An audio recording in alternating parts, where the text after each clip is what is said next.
পাবি না।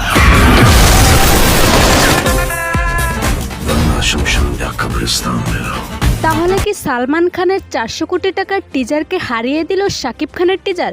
কি বলছে দর্শকরা? দুই দেশের দুই সুপারস্টার শাকিব খান ও সালমান খান একই দিনে তাদের সিনেমার টিজার মুক্তি পায় নেট দুনিয়ায়, যেখানে সালমান খানের সিকান্দার সিনেমার বাজেট 400 কোটি টাকা ও সালমান খানের ফলোয়ার প্রায় 5 কোটি। অন্যদিকে বাংলাদেশের মেগাস্টার শাকিব খানের ফলোয়ার 7 মিলিয়ন। কিন্তু টিজার মুক্তির 3 ঘন্টায় সালমান খানের টিজারের ভিউকে ছাড়িয়ে যায় শাকিব খান, জানিয়ে এখন অনেকেই বলতেছে এটাই শাকিব খানের পাওয়ার। চলচ্চিত্র গ্রুপে একজন বলেন, শাকিব খান দিন দিন নিজেকে ছাড়িয়ে যাচ্ছে। বরবাদের টিজার নিয়ে আশা করেছিলাম, কিন্তু এতটা ভায়োলেন্স থাকবে তা কখনো কল্পনাও করতে পারিনি। 400 কোটির সিকান্দার থেকে 15 কোটির বরবাদই সেরা মনে হয়েছে।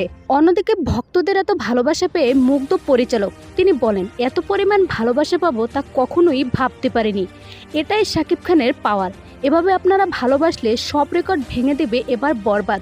সো ভিউয়ার্স, বরবাদের টিজার আপনার কাছে কেমন লেগেছে জানিয়ে দিন কমেন্ট করে।